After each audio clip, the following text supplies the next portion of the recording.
So another incident happened with our house. Our house flooded this week as well. Oh yeah. We had a lot of stuff going on. No Escalade was wrecked last night. 2 nights ago, we Airbnb our basement apartment, and we do a lot of sharing of our stuff. We do a lot of sharing of our stuff because we like to share experiences with people. It's really weird. And if we are going to have these nice things that are not necessities, I'd like to share them with as many people as we can. So we Airbnb our basement, and I get a text message at it was probably 7:30 at night saying, "Hey Katie, we just got home, and I just wanted to let you know that like water's coming down from the ceiling and the basement or the bathroom floor is flooded." So I'm like in my pajamas already, and 7:30 p.m. Yes, I'm in my pajamas. I run out to the living room and I'm like, "Logan, can you run downstairs, check on the tenants?" Lainey was in the bathtub at the time, so I ran back into the bathroom to check on Lainey. And little did I know she was taking a bucket of water from the bathtub, pouring it out outside of the bathtub, and flooding the basement. Super exciting moments as a parent. I remember sitting on the couch. Yeah. What time was it on Friday night? It was probably 7:30. 7:30 on Friday night. I was watching The Profit. It's my second favorite show behind Shark Tank, but I've literally watched all the Shark Tanks. So The Profit is next. I was sitting there about halfway through the episode, and Katie told me the story about how the basement was flooded. And I was just like, yeah, so excited. And I was like, actually, I sat there and processed it for a second. And I was like, I wonder why, right? And then Katie then informed me that Lainey, our favorite 2-year-old. I was like, wait, I know why. Lainey's flooding the bathroom. And then I went into the bathroom and just looked at her like, like Lainey. Like I was like, Lainey, that's awesome, right? And so go downstairs and I help the basement tenants and I start cleaning up. They were like super, super nice. They're from Alaska. They were there to check out Montana State University. Their daughter was looking to go to school there. Super nice people. And I told them the story and they're like, well, if we find a rubber ducky, we'll let you know. And so I helped clean up all the water down there and we went back upstairs. And obviously I was a little peeved because I have an expectation behind Lainey, even though she's 2. Like I expect her to know things better than that, right? To not pour water out of the bathtub. And so I walked into the bathroom and Katie had her cleaned up, and she just looked at me and she said, "Pops, I'm so sorry. I am so sorry." Like you could just tell, like she was like her head was a little bit hung. Her head was down like this, and it ultimately just like my attitude just like totally changed, right? I went from like I'm going to like let her know that she's in trouble to like, boom, I was like, okay, like she gets it. She knows like I don't need to do that, right? And so my response was I got down on my knee and I looked at her, I gave her a kiss, and I said, Lane, I was like, we don't need to do that anymore, right? Like we can keep the water in the bathtub. And she's like, yes, Pops, definitely keep the water in the bathtub. I was like, okay.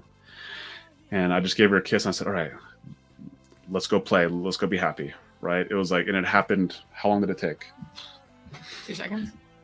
Literally probably 5 seconds, right? Like literally all that probably happened in 5 seconds. And it was great because we are not going to dwell on, we're not going to make this like a mistake, like you are bad, right? And then make her feel like she is not worthy. And we are not going to give her limiting beliefs. We're going to empower her to take responsibility. Which she did. Which, by the way, and this is a side note. So that was me telling this story from my point of view. What ended up happening is that Katie talked to her while I was down there cleaning up and helped her understand that like this was a big issue. And, like she needed to apologize to Pops, right? She needed to make sure that like she was sorry. And then so Katie obviously facilitated that, but it allowed her the opportunity also to like play this like good guy, bad guy kind of deal. And Lainey was able to come to me with like, I'm so sorry, Pops, I'm so sorry. And then because she gave me that, because she took 100% responsibility, she took the power away from me to be mad at her. And it ultimately it made me come back to her, be like, with love.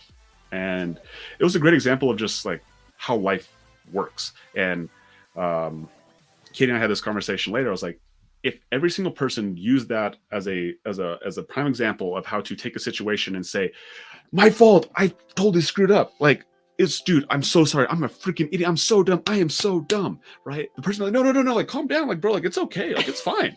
Right? And this this strategy, tactic, whatever you want to call it, is called it's called the angry boat, right? Do you remember that? Mm-mm. So it's actually from Alex Hermosi, right? He actually taught me this, and somehow Lainey figured it out as a 2-year-old.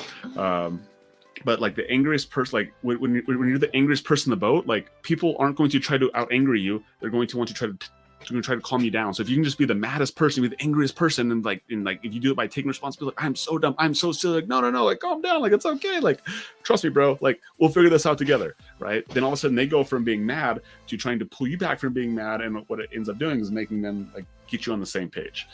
And so I think it's such a powerful strategy. And again, it doesn't be so dramatic, but when you don't take responsibility, when you try to play it off like, you know what, Try to blame something else. You try to blame. I didn't know any better. That's when exactly. I didn't know better. Like you never told me I shouldn't take the bucket of water and pour it on the floor. Like, have you ever had that conversation? With you, yes. I didn't know any better. Yeah, I didn't know any better, right? And so you can definitely fight that. You can try to blame, but what happens when you blame? Yeah, all of a sudden the person was like, "Oh no, this person doesn't get it. They don't understand," right? And it comes this like head-to-head battle instead of being on the same team. And man, it was like one of those moments. I was like, "This was the best thing that's ever happened. I love this." It was great because I am completely guilty of not taking ownership lately in a few instances, and it was eye-opening that this whole entire thing just like unfolded before my eyes between a 2-year-old and my husband. I was just like, wow. I can learn so much from Lainey just being like, you know what? It's my fault. I'm sorry. And then we had a great night after that. Like we joked about it. So I think just being able to take 100% responsibility at no matter age is the best way to approach anything. Because it's the only thing that you can truly control at the end of the day is yourself. So if you're going to try to blame somebody else, you actually give them the power to dictate however this outcome is going to come out. Yeah. Whereas if you take 100% ownership, the only thing that you can change is truly yourself. So you at least maintain your own control. Yeah. And using that skill set, we go back to our first example, talking about the Escalade. Like, we could have blamed this guy. Damn him! He could have been the bad guy, right? But instead, we decided to keep control. We decided to like take 100% responsibility for us. Like, we decided to rent our car out. We are the ones who put ourselves in a situation where we were at risk. Yeah. Right. So we will take that risk, and you know what? We will communicate with him in a way like, hey, bro, like I get it, man, and then we'll work it out, and we'll figure out solution together. Because we're not gonna be like, dude, you just wrecked our $100,000 car. Like, what's wrong with you? Right? Like, how much resistance would be on that? Where it's like, hey, I totally get it, man. Like, I get it. Like, you did. Like, do you think he did it intentionally? Do you think he's like, man, I really want to like mess up my night, and I really want to mess up these guys' the next couple days, the next couple weeks by wrecking their car? No, it was not intentional. And so, I'm a huge believer in looking at people's intentions, and I'm a believer that everybody has really good intentions. I truly believe it. Even with people who might come off as negative and might come off aggressive. Here's a great example. Let's go back to this morning at the gym, right? So back to the morning gym, so it gets better. And so I was at the gym, and I'm doing on my last superset of the morning. Okay, it's like 6:45 in the morning. There's 2 cable machines, and I'm doing my curls, so you can see my arms right there. You can see my arms, like. All right, get on. I'm all pumped up. I'm doing curls on one side of the cable machine, and there's a separate cable machine. Like literally, they're like you can almost like reach your hands out and touch them. And I'm doing tricep kickbacks on them. Okay, and I'm literally just going back and forth, and I'm doing 7 sets. Okay, and so I'm doing my curls, and I have my little notebook that I write in all my weights on the one I'm not on, and then I have like my phone and my shaker bottle. Basically, I'm just like saying like I'm claiming my territory, right? And so I'm doing my curls. All of a sudden, this kid, he comes over, and he like literally not only does he take the machine, which is like that's fine. Like I understand that sometimes happens, but he takes my notepad, and he literally throws it down next to me. I was like, bro, I was using that.